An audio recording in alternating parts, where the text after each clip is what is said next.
भोलेनाथ भगवान की, विश्ववंदी श्री महावीर भगवान की, जिनवाणी माता की, परम पूज्य संत शिरोमणि आचार्य श्री विद्यासागर जी महाराज की, परम पूज्य आचार्य गुरुदेव श्री सन्मति सागर जी महाराज की, परम पूज्य आचार्य गुरुदेव श्री ज्ञान सागर जी महाराज की,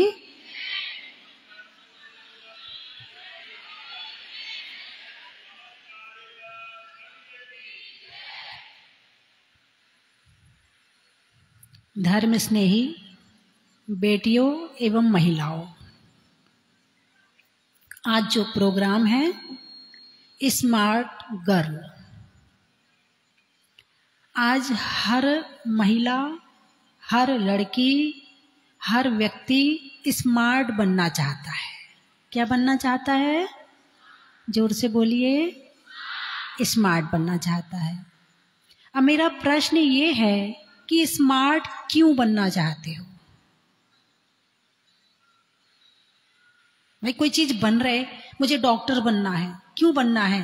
क्योंकि डॉक्टर सबकी सेवा करता है, सबके दुख दूर करता है, पैसा भी कमाते हैं, नाम भी होता है, इसलिए डॉक्टर बनना चाहता हूँ। इंजीनियर क्यों बनना चाहती हूँ? क्योंकि मुझे इंजीनियर बनने में, नक्शा बनाने में अच्छा लगता है, वो काम अच्छा, इसलिए इंजीनियर बनना चाहता हूँ। स्मार्ट क्यों बनना चाहती हो?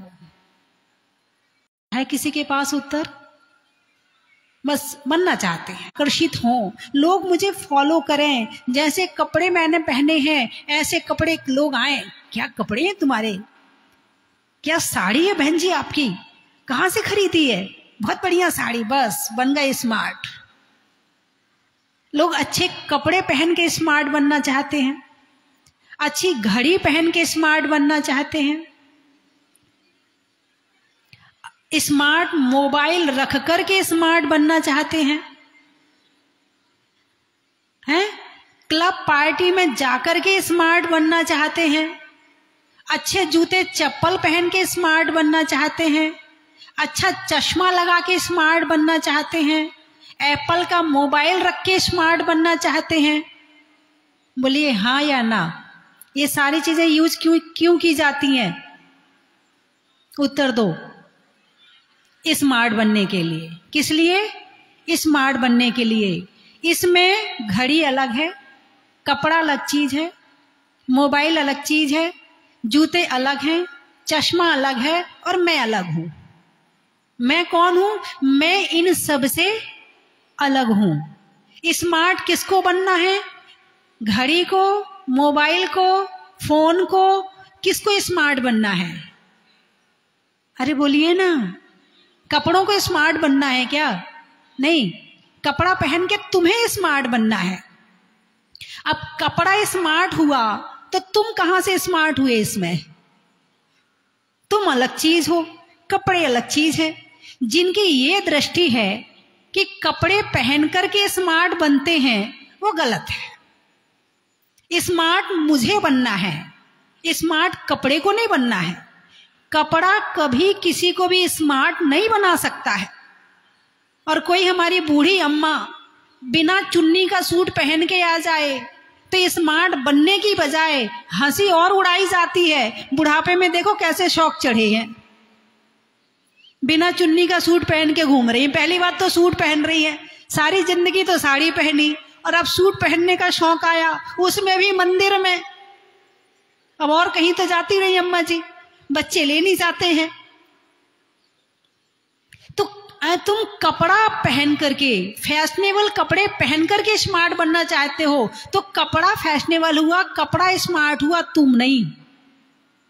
तुमने 2 लाख की घड़ी पहनकर स्मार्ट बनना चाहते हो तो घड़ी स्मार्ट हुई, तुम नहीं। तुम स्मार्ट कैसे बनोगे? इस बात पे मेहनत करो।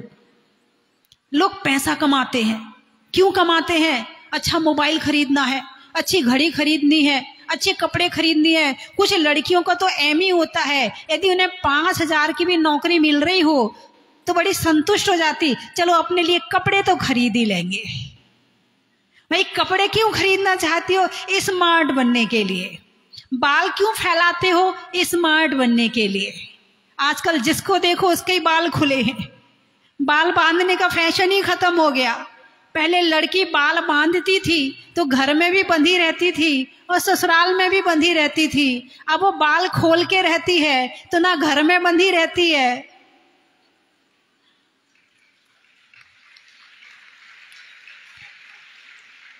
वो अपने पीहर में रहती है।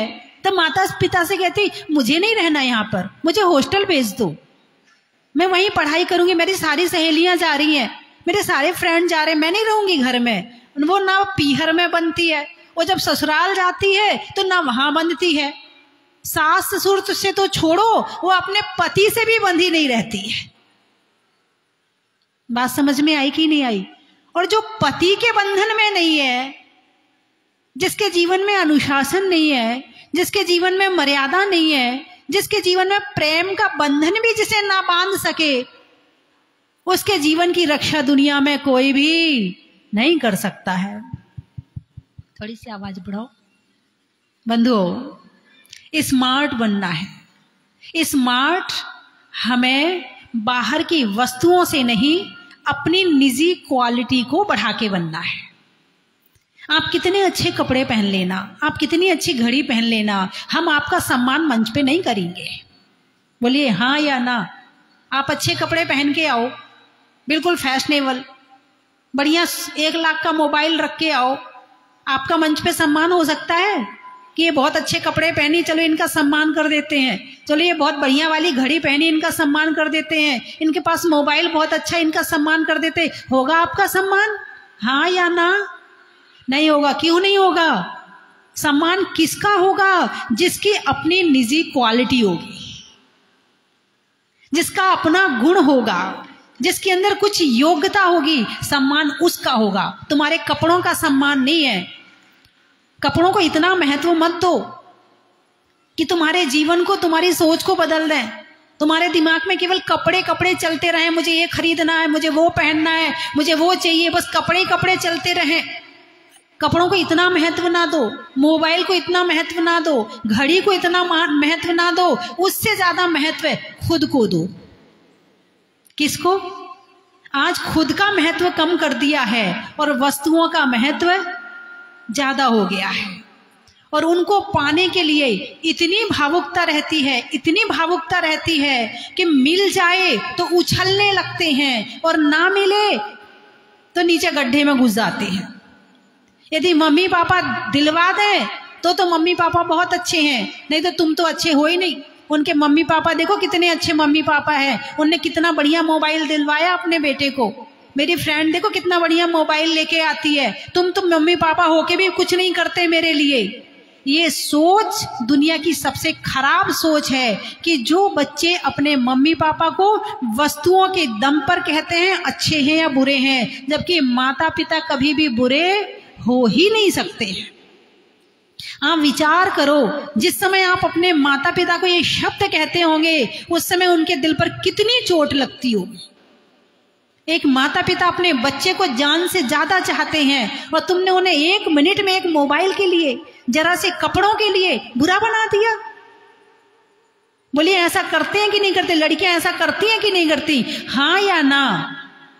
हाँ।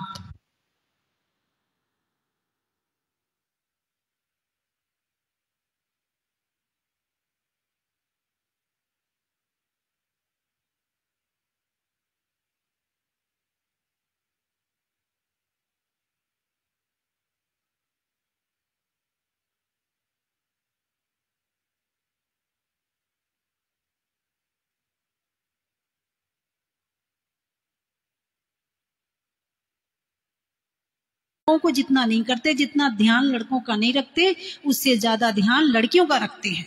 उनकी त्याग का, उनकी तपस्या का उन्हें क्या फल मिलता है? लड़की अपनी मन मर्जी से भाग जाती है, मन मर्जी से शादी कर लेती है, जात नहीं देखती, कुजात नहीं देखती, धर्म नहीं देखती, कुछ नहीं देखती, और जो अपने स्वार्थ में आके वो जाने वो क्या क्या कर लेती है। मैं 3 चीजें बताना चाहूंगी कि तुम्हारे जीवन में 3 चीजें जरूरी हैं। पहला धैर्य, याद रहेगा, पहला धैर्य। दूसरा वचनों पर कंट्रोल, दूसरा वचनों पर कंट्रोल, और तीसरा कि भावुकता कम हो। तीसरा भावुकता कम हो। धैर्य, धैर्य और भावुकता, धैर्य है तो भावुकता नहीं है, और भावुकता है तो धैर्य नहीं है। जैसे जब बारिश होती है, बारिश ज्यादा हो जाए तो नदी में बाढ़ आ जाती है। क्या हो जाती है? बाढ़ आ जाती है। बाढ़ आ गई यानी अनकंट्रोल, नदी कैसी हो गई? अनकंट्रोल हो गई, वो कंट्रोल से बाहर है। वो आसपास के गांवों को, लोगों को, पशु पक्षियों को, वहां की भूमि को, सबको खराब कर देती है, क्योंकि बाढ़ आने पर सारी मर्यादाएं टूट जाती है।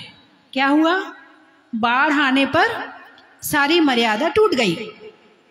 और यदि नदी कंट्रोल होकर बहती है, दो तटों के बंधन के बीच रहकर बहती है, तो पशु पक्षियों की प्यास बुझाती है, मनुष्यों की प्यास बुझाती है, धरती की प्यास बुझाती है और मंजिल तक पहुंच जाती है।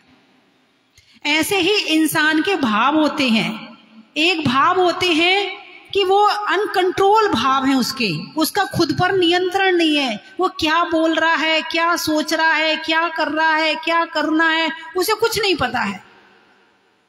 और एक है कि मुझे क्या बोलना है, कितना बोलना है, किससे बोलना है कि नहीं बोलना है, जवाब देना है कि नहीं देना है। हर बात का जवाब नहीं होता है।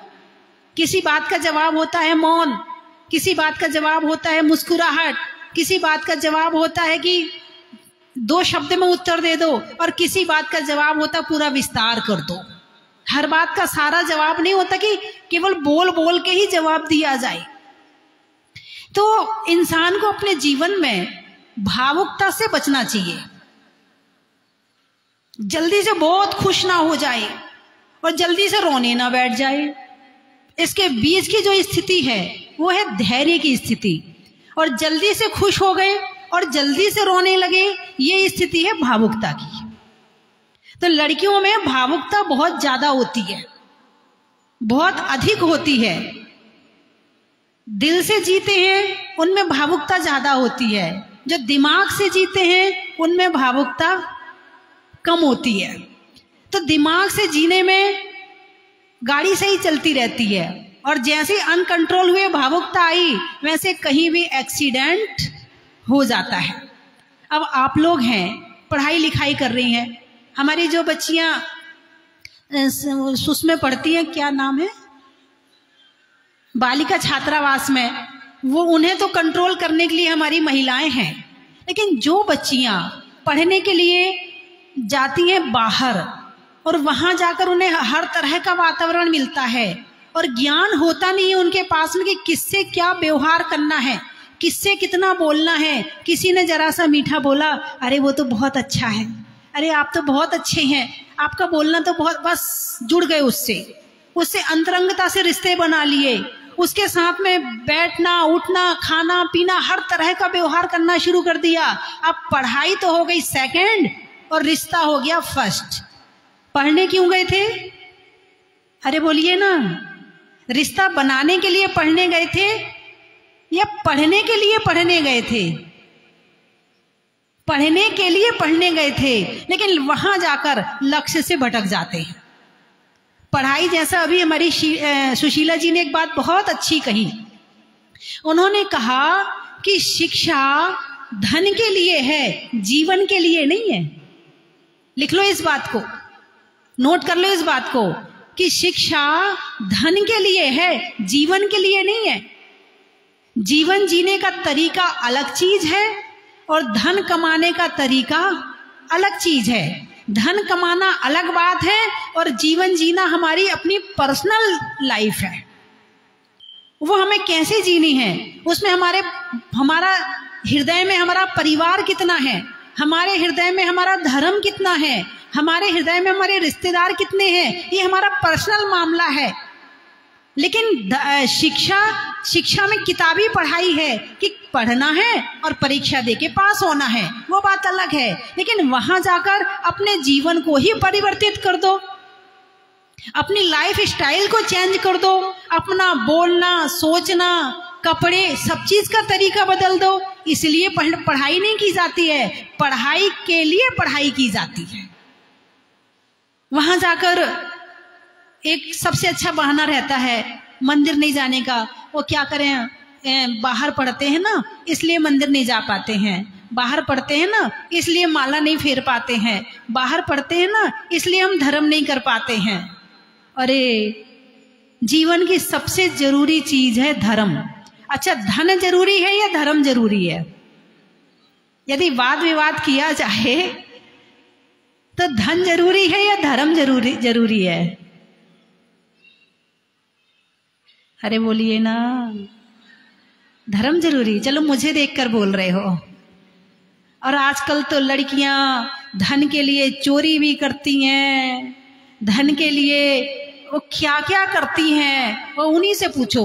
आज से 10 साल पहले मेरा मुरार चतुर्मास चल रहा था, तो वहां मुझे एक महिला आदर्श पत्रिका पढ़ने को मिली।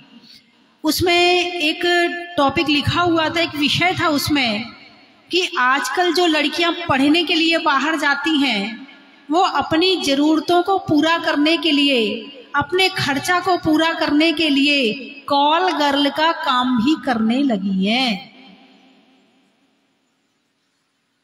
आज से 10 साल पहले की बात है। अब तो जमाना बहुत आगे चल गया है, अब तो और क्या कर रही होंगी इसका भी नहीं पता है। उन्हें ये लगता है कोई नहीं देख रहा है ना तो कर लो, बस खाना चाहिए, होटल चाहिए, होटल का खाना अच्छा लगता है, कपड़े पहनना, लड़कों से बात करना, बॉयफ्रेंड बनाना, ये सब चीजों में इतना इंटरेस्ट आ गया है कि अब तो एक लड़की तो आके मुझे बता रही थी, बोले यदि हमारे स्कूल में यदि किसी लड़की का बॉयफ्रेंड नहीं होता है तो कहते हैं अरे तेरा कोई बॉयफ्रेंड नहीं है। यानी वो उसको शर्मसार करते हैं, जिसका ना हो उसको पागल बोलते हैं। जबकि आप विचार करो कि बॉयफ्रेंड बनाने की जरूरत कहाँ है? पढ़ने के लिए गए हो या बॉयफ्रेंड बनाने के लिए गए हो? और बॉयफ्रेंड बनाकर करना क्या है तुम्हें? तुम क्यों बनाना चाहते हो बॉयफ्रेंड? जितना दिमाग तुम बॉयफ्रेंड में लगा रहे हो उतना दिमाग यदि पढ़ाई करने में लगाओगे तो तुम कितने आगे पहुंच जाओगे। अब उसका फोन सुनो, उसकी बातें सुनो, उसकी जरूरतें पूरी करो, उसके लिए जो कह रहा वो करो। जितना दिमाग, जितना टाइम, जितना खर्चा उसके लिए कर रहे हो उतना खुद के लिए लगाओ तो कितनी योग्यता हमारे अंदर आ जाएगी। लेकिन ज्यादातर लड़कियां भावुक होती हैं और वहां जाकर अपने आप को परिवर्तित कर देती हैं। आज हमारे यहाँ पर जितनी लड़कियां आई हैं, आज ये संकल्प लें कि अपने जीवन में बॉयफ्रेंड नहीं बनाएंगे। हाथ उठाइए। और यदि जिसका बन गया हो वो आज से उसका त्याग कर देना, उसका नंबर डिलीट कर देना। पीछे वाली लड़कियां जरा अच्छे से हाथ उठाएं। हाँ, थोड़ी और ऊपर सबकी फोटो खींचो। महिलाएं भी उठा सकती हैं, ऐसी कोई बात नहीं है। हाँ, आजकल कुछ नहीं पता किसी बात का, कुछ नहीं पता है किसी बात का। आज तो सारे मर्यादाएं, सारे बंधन तोड़ के आजकल मोबाइल ने सबको फ्री कर दिया है। जिसके हाथ में मोबाइल है उस पर कोई भरोसा नहीं है।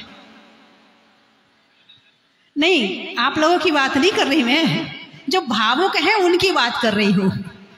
जो लोग भावुक हैं ना वो जल्दी से बातों में आ जाते हैं, जल्दी से रिश्ते बनाने लगते हैं, जल्दी से मतलब ऐसे हो जाते हैं, ऐसा लगता कि जन्म जन्म के साथी हैं। और जब वो दोनों मिलते हैं ना और मिलने के बाद जरा थोड़ा रह लें, उसके बाद लगता है इनसे बड़ा आपस में दुश्मन कोई नहीं है। लव मैरिज कैसी होती है? भाई इनसे शादी नहीं करूंगी तो मैं मर जाऊंगी, और शादी करके 6 महीना रह लें साथ में तो इनके साथ रहूंगी तो मर जाऊंगी। इसीलिए ये सारी चीजें बॉयफ्रेंड ना बनाए। आपके लिए जो कुछ करना है वो आपके माता पिता चिंता करेंगे। आपके माता पिता है ना, जिनके माता पिता है उन्हें खुद चिंता करने की क्या जरूरत है। जिनके माता पिता नहीं हैं, लड़कियां मेरी बात सुन रही है, जिनके माता पिता नहीं हैं उन्हें चिंता हो कि मेरा कौन है, तो भाई उनकी बात तो बनती है। लेकिन जिन लड़कियों के माता पिता हैं उन लड़कियों को चिंता करने की जरूरत, उन्हें टेंशन लेने की जरूरत नहीं है। आप अपनी पढ़ाई करो, अपना जीवन अच्छा बनाओ, इस पर ध्यान दो, और बाकी चिंता अपने माँ बाप पर छोड़ दो कि जो मेरे माँ बाप करेंगे वो अच्छा करेंगे। ऐसा कितनी लड़कियां हैं जो ये मानती हैं कि जो मेरे माँ बाप करेंगे वो अच्छा करेंगे? एक बार हाथ उठाकर बताएं। बहुत बढ़िया। तो आपने संकल्प ले लिया कि अपने बॉयफ्रेंड नहीं बनाएंगे? एक बार फिर से हाथ उठाओ। बहुत बढ़िया। आपने 2 बार संकल्प लिया, अब तोड़ना नहीं इस बात को। हाथ नीचे कर लें। बंधुओं, जीवन में जीना कैसे है और पवित्र जीवन कैसे जीना है? पवित्र जीवन एक तो है जीवन जीना। जैसे पशु होते हैं, पशुओं में क्या होता है, वहां कोई शादी नहीं होती है, वहां कोई एक परिवार नहीं होता है, वहां पर कोई रिश्तेदारी नहीं होती है, वहां पर कोई भाई बहन नहीं होता है, वहां कोई रिश्ता नहीं होता है। वहां तो केवल 2 ही होते हैं बस, तीसरा कोई नहीं होता। और आज आने वाले समय में केवल ये लग रहा है कि यदि इसी तरह से चलता रहा, इतनी तेजी से कल्चर बढ़ता रहा, तो केवल 2 ही रह जाएंगे रिश्तेदार, तीसरा रिश्ता नहीं रह जाएगा। अभी हमारी सुशीला जी ने एक बात कही, बोले माता जी, जैसा मैंने कहा कि वचनों को कंट्रोल करो, ज्यादा मत बोलो, कम बोलो, काम का बोलो। किससे कितना बोलना है, कितना जरूरी है उतना बोलो। ज्यादा बोल के अपना दिमाग खराब मत करो, और ज्यादा बोल के कलेश भी, क्योंकि ज्यादा बोलने वाले के साथ लड़ाई झगड़े कम होते हैं कि ज्यादा बोलने वाले के झगड़े ज्यादा होते हैं या कम? ज्यादा होते हैं। और कम बोलने वाले के कम होते। बहुत अच्छा। तो रिश्ता जो कि पहले हमारे यहाँ घर में ताई भी होती थी, चाची भी होती थी, है ना, और मौसी भी होती थी, लेकिन अब ये रिश्ते मेरे ख्याल से आने वाले समय में 50 साल के बाद ये रिश्ते ढूंढने से मिलेंगे, और वो भी मिलेंगे नहीं, क्योंकि अब बोलने का तरीका बदल गया। पहले घर में ताई बोलते थे तो पता चल जाता था ये बड़ी वाली है, चाची बोलते थे तो पता चल जाता था ये छोटी वाली है, चाचा बोलते थे तो पता चल जाता था ये छोटे वाले भाई हैं, ताऊ बोलते थे तो बड़ा भाई है, पता चल जाता था। लेकिन अब 1-2 रिश्ते रह गए, अंकल और आंटी, बस इनकी घंटी बज रही है। अंकल आंटी बोलना छोड़ दो। आप किसी को ताई बोलो, किसी को चाची बोलो, किसी को भाभी बोलो, किसी को माँ बोलो, कोई रिश्ता ना हो तो माँ का रिश्ता तो सबसे अच्छा है ही ना। किसी को तो माँ बोल दो, उसका हृदय जो है ना ममता से भर जाएगा, और आपके लिए सहायता नहीं भी करना चाह रहा होगा ना तो लगेगा नहीं इसके लिए कुछ करना है, इसने मुझे माँ बोला है, देखो कितना अच्छा बच्चा है, मुझे माँ बोल रहा है। आप किसी को माँ बोलकर देखो, उसका हृदय पिघल जाएगा। और आंटी बोलकर देखो, पहली बात तो आजकल की महिलाएं आंटी कहलवाना नहीं चाहती हैं। आंटी मत बोलो मुझे, मैं आंटी लग रही हूं क्या? आंटी नहीं कहलवाना चाहती हैं, लेकिन माँ बोलने में कहीं कोई दिक्कत नहीं है। माँ बोलने में कोई मना कर ही नहीं सकता है, और माँ बोलने के बाद तो लगेगा कि नहीं इसने मुझे माँ कहा है, ये मेरे बेटा जैसा है, ये मेरी बेटी जैसी है, अब मुझे इसकी सुरक्षा करनी है, मुझे इसके लिए कुछ करना है। तो अंकल और आंटी छोड़कर आप सबसे अच्छा शब्द है माँ। यदि कोई आपको छोटी उम्र का लगता है तो भाभी बोल दो, थोड़ी सी बड़ी उम्र का है तो चाची बोल दो, थोड़ी सी और बड़ी उम्र की लगती है तो ताई बोल दो। लेकिन अंकल और आंटी शब्द का प्रयोग ऐसा हो सकता है क्या? अरे बोलिए ना।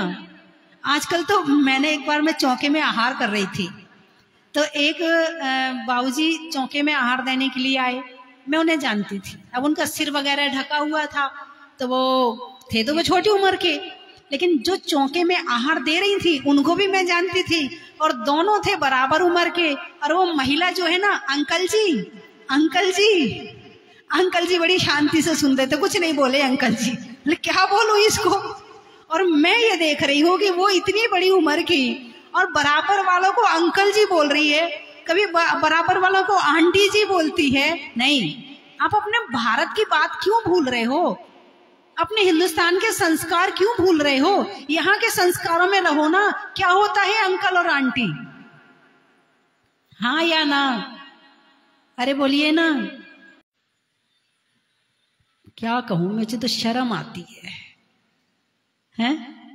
छोटे कपड़े, मतलब आजकल वो जो हाफ पैंट जो पहले हमारे 8-10 साल के बच्चे पहनते थे पहले के समय में, नेकर बोलते, अब क्या बोलते, नाम कुछ भी बोल लो आप, लेकिन हाफ पैंट बोलते थे पहले तो, है ना।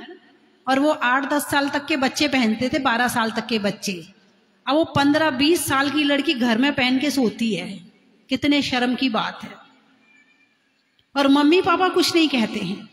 और बच्चों के लिए लाके कौन देता है? कभी उसकी मम्मी लाती है, कभी बुआ लाती है, कभी चाची लाती है। लाने वाला भी कौन है? बिगाड़ने वाला कौन है? ये महिला ही महिला को बिगाड़ रही है। अभी छोटी बच्ची है ना, अभी तो छोटी बच्ची है, अभी छोटी बच्ची को आदत पड़ गई, अभी छोटी बच्ची बड़ी बच्ची बन के नहीं छोड़ेगी।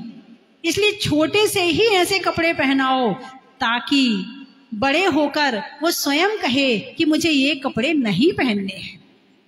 अभी मंदिर में पहन के आती है लड़कियां, 15-15 साल की लड़कियां हाफ पैंट पहन के आती है मंदिर में। शर्म आती कि उसका मंदिर में तो मत पहनो। तुमने अपने घर को खराब कर लिया है, तुमने बाहर खराब कर लिया है, कम से कम अपने मंदिर को तो बचा रहने दो। मंदिर में तो मत पहनो।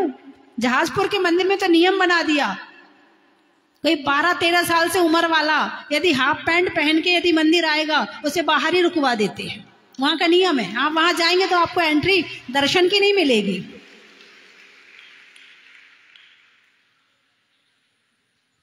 बंधुओं, विषय तो बहुत सारे हैं बोलने के, लेकिन घड़ी ने टिक टिक कर दी है कि समय हो गया है। और अभी ममता जी ने भी कोरोना वायरस को बताकर स्मार्ट कोरोना वायरस, क्या स्मार्ट नहीं, कोरोना वायरस स्मार्ट। आजकल जो स्मार्ट बनने का भाव है ना, वो कोरोना वायरस है। वो कोरोना वायरस तो केवल जान लेके चला गया इंसान को, लेकिन ये कोरोना वायरस ने दिमाग खराब कर दिया है लोगों के। ऐसा घुसा है दिमाग में। अभी तो हमारी सारी महिलाएं अभी महासमिति के प्रोग्राम में आई हैं, सिर ढक के बैठी हैं, अच्छे से साड़ी पहनी है। यही कभी तीर्थ यात्रा जाए तब इनको देखना। लेकिन मैं तो ये कहूंगी, ये घोषणा महासमिति की तरफ से होनी चाहिए कि महिलाएं इसी वेश में हमेशा तीर्थ यात्रा करें। तो ये एक बहुत बड़ा संदेश सारी दुनिया में जाएगा। अरे ताली तो बजा दो अपने लिए। अब ताली बजाइए तो हाथ भी उठा लो। हाँ, यही ड्रेस पहन के तीर्थ यात्रा करोगी। अच्छे से हाथ उठाओ, मैं देख रही हूं। अकेले पदमपुरा नहीं, सारी जगह। और ये प्रोग्राम मुझे जयपुर कराना था, जयपुर में किसी कारणवश नहीं हो पाया। एक दिन शीला जी बैठी थी तो चर्चा हुई, बोले माता जी कुछ करवाएं। मैंने कही करवाओ। बोले क्या करवाएं? मैंने कहा स्मार्ट गर्ल प्रशिक्षण शिविर करवाओ। बोले माता जी ठीक है। मैंने कहा जिम्मेवारी आपकी लड़कियों को बुलाने की और बाकी जिम्मेवारी है चतुर्मास समिति की।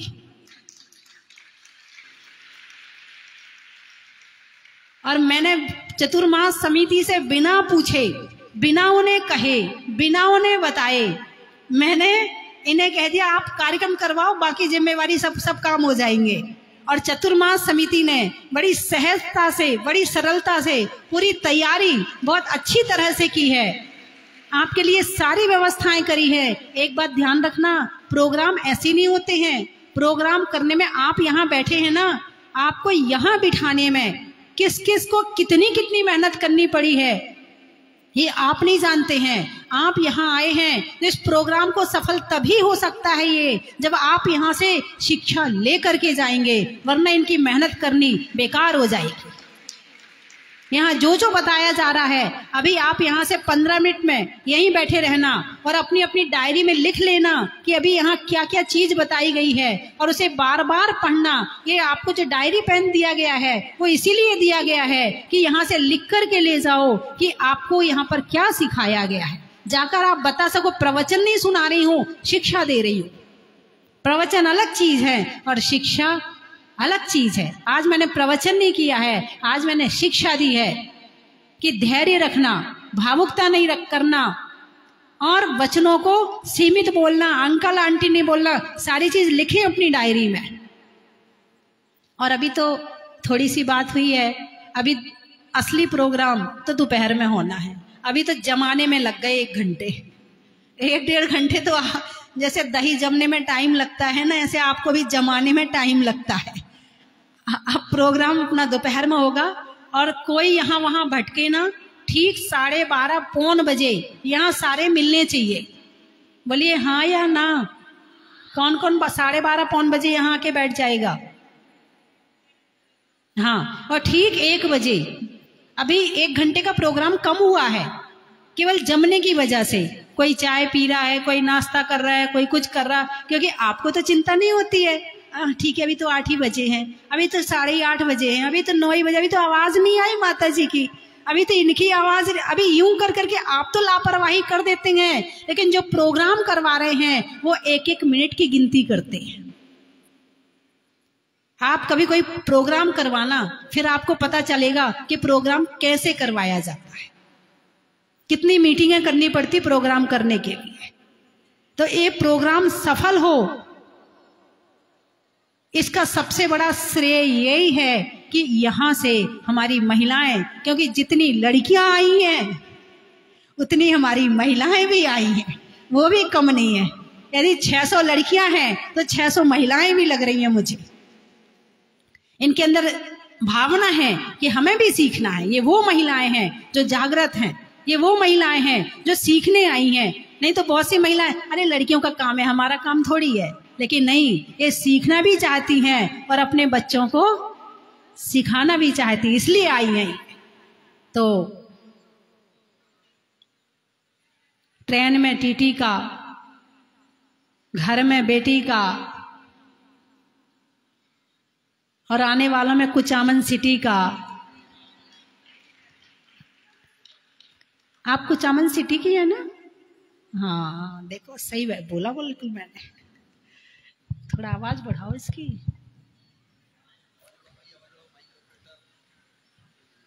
सिरदर्द में बाम का, लेने में प्रभु नाम का, और आज के स्मार्ट गर्ल प्रोग्राम का, नाव में खेने का, प्रभु नाम लेने का, और यहाँ से एक एक बात में शिक्षा लेने का, अनाज में चने का, गर्मी में पने का, और सारी शिक्षाओं को लड़कियों के द्वारा, महिलाओं के द्वारा लिखने का, अनाज में दाने का, इनाम में पाने का, और प्रोग्राम में आने का, सुधरने में मति का, होने में अच्छी गति का, और बच्चों को बुलाने में महिला महासमिति का।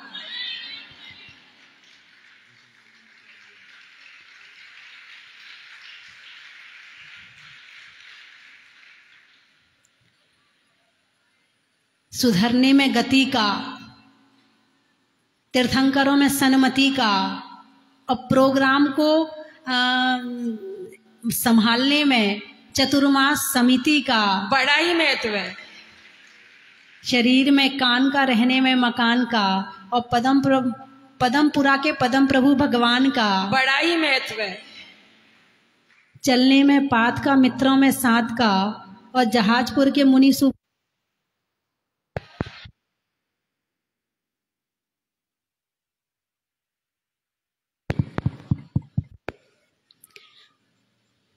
और मैं दोपहर में बताऊंगी, अब टाइम हो रहा है ना? दोपहर में बताऊंगी। नदी में नाव का, शरीर में पांव का, और महासमिति की महिलाओं का।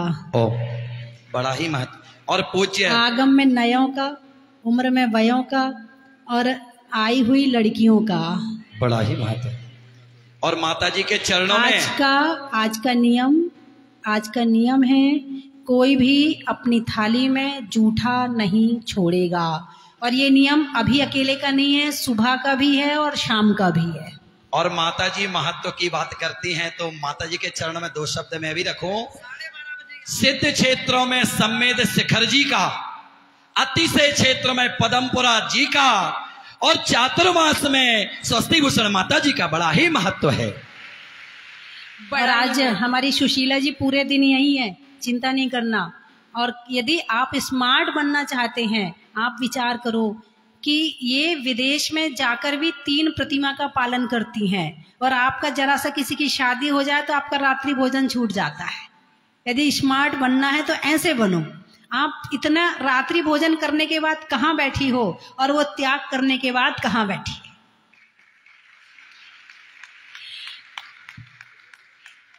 तो देखा आपने कि खुद से ही जीतने की जिद लेकर आज आप लोग बैठे हैं यहाँ। खुद से ही जीतने की जिद है, मुझे खुद को ही हराना है। मैं भीड़ नहीं हूँ दुनिया की, मेरे अंदर एक जमाना है, और उस जमाने को कैसे चलाना है वो माता जी ने, हमारी वक्ता ममता जी ने, सुशीला भाभी जी ने, अंजना जी ने आपको बताया। अब दूसरा सत्र ठीक 1 बजे आरंभ हो जाएगा, लेकिन महासमिति की बहनें 12 बजे यहाँ आ जाएंगी। 12 बजे। शालिनी जी, आपका माइक 12:30 शुरू हो जाना चाहिए। जी जी जी बिल्कुल। और महिलाएं बच्चे सब ठीक 12:30 बजे। बिल्कुल। और चतुर्मास समिति, हाँ जी सुधीर जी, राजकुमार जी।